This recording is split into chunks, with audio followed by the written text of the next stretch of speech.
ലോകത്ത് എവിടെയെങ്കിലും നിങ്ങൾ കേട്ടിട്ടുണ്ടോ ഒരു ക്യാൻസർ രോഗിയെ ഇതുപോലെ മനുഷ്യർ ഇങ്ങനെ ബുദ്ധിമുട്ടിക്കുന്നതും അതുപോലെ തന്നെ റിയാക്ഷൻ വീഡിയോ ചെയ്യുന്നതും അതുപോലെ തന്നെ എത്ര മോശമായി കമൻ്റ് ഇടുന്നതും ഇങ്ങനെ നമ്മൾ ലോകത്ത് ഒരു സ്ഥലത്തും കേട്ടിട്ടില്ല. നമുക്ക് ക്യാൻസർ എന്ന് പറഞ്ഞു കഴിഞ്ഞാൽ ഓരോ ആൾക്കാരോടും അനുകമ്പയാണ് തോന്നുക, വിഷമാണ് തോന്നുക. ഈ രോഗം നമ്മുടെ ലോകത്ത് നിന്നും ഉന്മൂലനം ചെയ്യണം എന്നാണ് നമ്മുടെ മനസ്സിൽ ചിന്തിക്കുന്നത്. അത്ര ഭീകരമാണ് ക്യാൻസർ.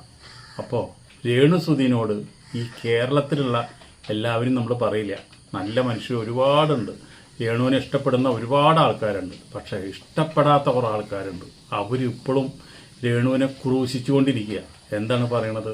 രേണു ക്യാൻസർ ഇല്ല, കയ്യും എന്തൊക്കെയോ വെറുതെ ഒരു റബ്ബർ ബാൻഡ് പോലെ എന്താ കെട്ടിയിട്ടിട്ട് ദിവസം വീഡിയോ എടുക്കണം, അതുപോലെ തന്നെ കാശുണ്ടാക്കാൻ നോക്കണം. അപ്പോൾ ഇവള് ഈ ഭൂമുഖത്തു നിന്ന് തന്നെ ഇല്ലാണ്ടാവണം എന്നൊക്കെ പറഞ്ഞിട്ടുള്ള കമൻറ്റുകളാണ്. അതിനനുസരിച്ച് ആൾക്കാർ ഒരു രേണു ഒരു വീഡിയോ, ഒരു ഷോർട്ട് വീഡിയോ ഇട്ടാൽ എന്തൊട്ട് നക്കാപിച്ച പോലും കിട്ടില്ല. എന്നിട്ട് ആ വീഡിയോ എടുത്ത് റിയാക്ഷൻ ചെയ്യുക. ഒരു ക്യാൻസർ രോഗി ചെയ്യണ കാര്യമാണോ അത്? ഒരു ക്യാൻസർ വന്ന ആൾക്കാരാണോ? അപ്പം മമത മോഹൻദാസോ ക്യാൻസർ വന്നിട്ട് എത്രയോ സിനിമയിൽ അഭിനയിച്ചു, അതിനൊന്നും ആർക്കും ഒരു കുഴപ്പമില്ല.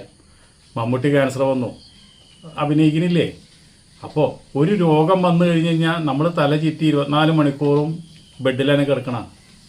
കീമ കഴിഞ്ഞു. ഈ ഒരു രോഗത്തിന് കീമ ചെയ്യുക, വേറൊരു മരുന്നില്ല ഇതിന്. അത് ചെയ്ത് രക്ഷപ്പെട്ടവർ രക്ഷപ്പെട്ടു, അല്ലാത്തവർ പോണവർ മണ്ണിൻ്റെ അടിയെ പോകും. അത്ര തന്നെയുള്ളൂ. ചിലപ്പോൾ കുടുംബം വെള്ളിപ്പിച്ചിട്ടാവും ക്യാൻസർ വന്നവർ പോവുക. എന്നാലും നമ്മൾ ചികിത്സിക്കാണ്ടിരിക്കുമോ? കിട്ടിയ സാധനമൊക്കെ കടം മേടിച്ചും മറ്റു കാര്യങ്ങളൊക്കെ ചെയ്ത് ജീവിക്കും.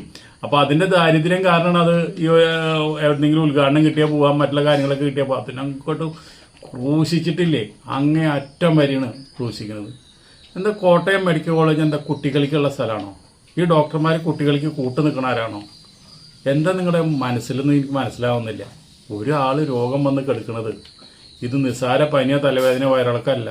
അത് കിടക്കുന്ന ഒരാളെ സമാധാനപരമായിട്ട് വിടുക. നിങ്ങൾക്ക് ഇഷ്ടമല്ലേ എന്ന് വെച്ചിട്ടുണ്ടെങ്കിൽ നിങ്ങളത് ആ പോസ്റ്റ് കാണണ്ട, അതിന് അല്ലെങ്കിൽ ആ വീഡിയോ കാണണ്ട. അതിനെടുത്തിട്ട് റിയാക്ഷൻ വീഡിയോ എടുത്തിട്ട് ഇങ്ങനെ ഒരാളെ കൊല്ലേണ്ട കാര്യമുണ്ടോ? ഇപ്പോഴാണ് രേണു ഇപ്പോൾ ഒരു വീഡിയോ ഇട്ടുള്ളത്. ഈ ക്യാൻസറിലും മാരകമായുള്ള രോഗമാണ് ഇവിടെ ആൾക്കാർക്ക് എന്നോട് കാണുമ്പോൾ എന്നുള്ളത്. അത് സത്യമല്ലേ?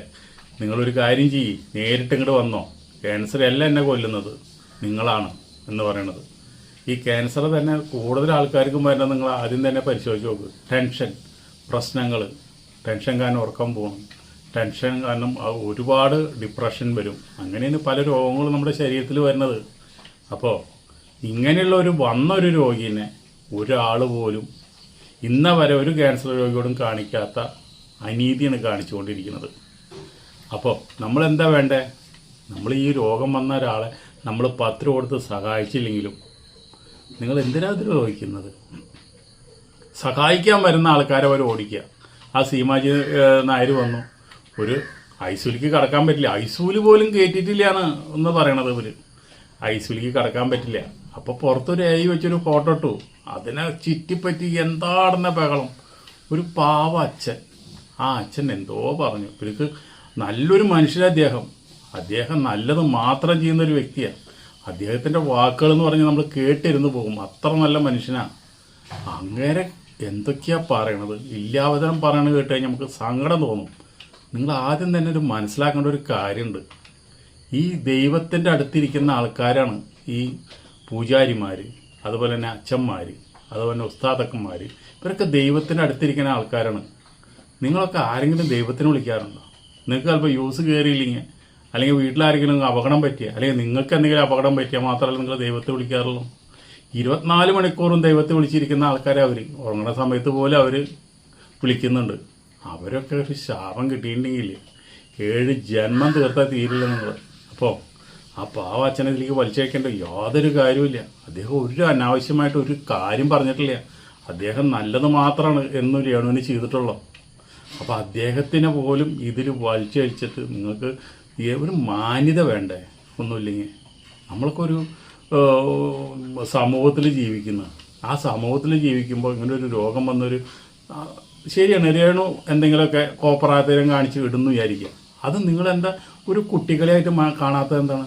ഒരു കുട്ടികളുടെ മനസ്സ്, അതിൻ്റെ മനസ്സ് അത്രേ വളർന്നിട്ടുള്ളൂ. ഞാൻ രേണുവിനെ ഇന്നവരെ കണ്ടിട്ടില്ല, എനിക്ക് അറിയൂല. ഞാൻ വീഡിയോ കൂടെ മാത്രമേ കണ്ടിട്ടുള്ളൂ. ബിഗ് ബോസിൽ പോണതിന് മുമ്പേ എനിക്ക് രേണുവിനെ അറിയാം, ശ്രുതിനെ അറിയാം, അത്ര മാത്രമേ ഉള്ളൂ. എന്നിട്ട് പോലും എനിക്കുള്ള ഒരു അനുകമ്പ പോലും നിങ്ങൾക്ക് കാണിക്കുന്നില്ല. എനിക്ക് മണിയെ രേണുവിനെ കുറ്റം പറഞ്ഞ് കുറേ വീഡിയോകൾ. എന്താ അതിൻ്റെ ആവശ്യം?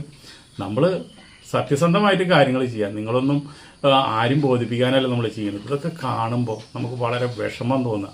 അതുകൊണ്ടാണ് ചിലർ പറയണത്, നീ പോയി സഹായിക്കടാ, നീ അങ്ങോട്ട് നിനക്ക് കണ്ണീര് വലിപ്പിക്കാൻ നിനക്ക് നാണല്ലടാ എന്നൊക്കെ ചോദിച്ചിട്ട് എന്നെ കുറേ തെറി വിളിക്കുന്നുണ്ട്.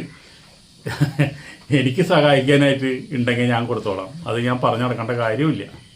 പിന്നെ നിങ്ങൾ പറഞ്ഞുകൊണ്ട് ഞാൻ സഹായിക്കാനും പോണില്ല. അതൊക്കെ സഹായിക്കാന്ന് വെച്ചിട്ടുണ്ടെങ്കിൽ നമ്മൾ കാശ് കൊണ്ടല്ല സഹായിക്കേണ്ടത്, നമ്മൾ മനസ്സുകൊണ്ട് നിങ്ങൾ പ്രാർത്ഥിക്കുക. ആ ആൾക്ക് ഒരു അപകടം വരാണ്ട് ആ രോഗത്തിൽ നിന്ന് മുക്തമായി തിരിച്ചു വരിക. തിരിച്ചു വരുമ്പോൾ നമ്മൾ എന്തെങ്കിലും അമ്പലത്തിൽ എന്തെങ്കിലും വഴിപാട് നടത്തുക. അല്ലാണ്ട് 10,000, 10,000 അല്ലെങ്കിൽ 50,000 കൊണ്ടു കൊടുത്തുകൊണ്ട് അത് ആശുപത്രിയിൽ ഡോക്ടർമാരെടുത്ത് തിന്നുള്ളൂ. അല്ലാണ്ട് അവർക്ക് ഇതിൽ ക്യാൻസറിലേക്ക് പ്രത്യേകിച്ച് ഒന്നും ചെയ്യാറില്ല. കീമ ചെയ്യുക, വീണ്ടും കീമ ചെയ്യുക, വീണ്ടും സർജറി ചെയ്യുക എന്ന് പറഞ്ഞ് നമ്മുടെ കാശ് പിടുങ്ങി അവർക്ക് ഏറ്റവും വലിയൊരു സന്തോഷമുള്ള ഒരു രോഗമാണ് ഒരു ഹോസ്പിറ്റലിൽ ഒരാൾക്ക് ക്യാൻസർ വരികയെന്ന് വെച്ചാൽ. നമ്മൾ എന്ത് വേണം? ക്യാൻസർ വരാണ്ട് നമ്മൾ സൂക്ഷിക്കണം. ക്യാൻസർ വരാണ്ട് എങ്ങനെ സൂക്ഷിക്കുക? നമ്മൾക്ക് കഴിക്കുന്ന ഭക്ഷണങ്ങൾ വായ്ക്ക് രുചിയായത് വയറിന് രുചിയാവില്ല. അത് മനസ്സിലാക്കിക്കൊണ്ട് നിങ്ങൾ ബേക്കറിയിൽ കയറാണ്ടിരിക്കുക, ടെൻഷനുള്ള കാര്യങ്ങൾ ചെയ്യാണ്ടിരിക്കുക, ഉറക്കക്കുറവ് വരാണ്ടിരിക്കുക, ആരോഗ്യം സൂക്ഷിക്കുക. ഇത്രയേ നമുക്കുള്ളൂ. എന്തായാലും വീഡിയോ നീണ്ടു പോണ്. അപ്പോൾ അതുകൊണ്ട് നമുക്കിവിടെ നിർത്തേണ്ടതുണ്ട്. നിങ്ങളോട് പറഞ്ഞിട്ട് ഒരു കാര്യമില്ല. നിങ്ങൾ രേണുവിനെ നിങ്ങൾ ഉപദ്രവിച്ചു കൊണ്ട് തന്നെയായിരിക്കും. നിങ്ങൾക്കുള്ള ശിക്ഷ ഞാനല്ല തരാൻ പോണത്, സമൂഹമല്ല തരാൻ പോണത്, അത് ദൈവം നിങ്ങൾക്ക് തന്നോളൂ. അല്ലാണ്ട് ഇപ്പം നമ്മൾ എന്ത് പറയാം? രേണുവിന്റെ 2 വീഡിയോ കേട്ടിട്ട് നമുക്ക് ഈ വീഡിയോ ഇവിടെ വെച്ച് അവസാനിപ്പിക്കാം. അതായത് അൻഷാദ് എന്ന് പറയുന്നവൻ ഒരു വീഡിയോ ഇട്ടിട്ടുണ്ടായിരുന്നു. ആ വീഡിയോക്കകത്ത് പറയുന്നത് ഞാൻ ഇപ്പോഴാണ് അറിഞ്ഞത്, അങ്ങനെ ഒരു സംഭവം നടന്നിട്ടില്ല. സീമാജി നായർ ചേച്ചി ഹോസ്പിറ്റലിൽ വന്നെന്നുള്ള സത്യമാണ്. എന്നെ കാണാൻ ICU കയറിയിട്ടില്ല, എന്നെ കണ്ടിട്ടില്ല. വീഡിയോ കോളിലാണ് എന്നെ ചേച്ചി കാണിച്ചു തന്നത് ചേച്ചിനെ. അതുപോലെ ആ ഒരു പിക്ക് പിക്കാണ്. ബുദ്ധിയുള്ളവർക്കും അല്ലാത്തവർക്കും എല്ലാം മനസ്സിലാക്കുന്ന കാര്യമാണ് ഞാൻ ഇട്ടേക്കുന്ന പിക്ക്. അങ്ങനെ ഒരു പിക്ക് ചേച്ചിയെ നേരിട്ട് കാണാത്തോണ്ട് എടുക്കാൻ പറ്റാത്തതുകൊണ്ട്, ഫോട്ടോ എടുക്കാൻ പറ്റാത്തതുകൊണ്ടും ICU കയറ്റാത്തതുകൊണ്ടും ആ ഒരു പിക്ക് വെച്ചിട്ട് ഞാൻ എന്റെ ഫ്രണ്ട്സിനെ കൊണ്ട് ചെയ്യിപ്പിച്ചതാണ്. ആ വെച്ചിട്ട്, അല്ലാതെ അത് എല്ലാവർക്കും കണ്ടറിയാം ആണ്. അപ്പൊ പിന്നെ അവിടെ ആ ഹോസ്പിറ്റലിൽ വൈറ്റ് ആൻഡ് വൈറ്റ് ആണ് നമുക്ക് ICU ഇടുന്ന വേഷം. മെഡിക്കൽ കോളേജിന്റെ കാര്യം അറിയാലോ. ആരും ICU കയറ്റത്തൊന്നുമില്ല. ചേച്ചി ആവശ്യത്തിന് എന്തെങ്കിലും ആവശ്യമുണ്ടെങ്കിൽ ഇപ്പം ബാത്റൂമിൽ പോകണമെങ്കിൽ ആവശ്യമുണ്ടെങ്കിൽ സിസ്റ്റർമാർ വിളിക്കുമ്പോൾ എന്റെ ചേച്ചി വന്ന് കാണും. അതല്ലാതെ വെറുതെ സഹായം ചെയ്യുന്നവരെ, എന്നെ വന്ന് കാണുന്നവരെ ഇങ്ങനെ പൂഷിക്കരുത്. ദയവേ നിങ്ങൾക്ക് എന്നോട് എന്തെങ്കിലും വൈരാഗ്യം ഉണ്ടെങ്കിൽ ക്യാൻസറിന്റെ ചികിത്സയൊന്നും നിങ്ങൾ ഇതാക്കണം. നിങ്ങൾ എന്നോട് വിരോധമുള്ളവർ വന്ന് എന്നെ കൊല്ലുക, അല്ലെങ്കിൽ വിഷം തന്ന് കൊല്ലുക, അല്ലെങ്കിൽ കുത്തി കൊല്ലുക. ക്യാൻസറായിട്ട് എനിക്ക് ഏതായാലും മരിക്കാൻ പറ്റത്തില്ല. നിങ്ങൾ അങ്ങനെ ചെയ്യുക, അല്ലാതെ എന്നെ ഇങ്ങനെ പൂഷിക്കരുത്. അതായത് അൻഷാദ് എന്ന്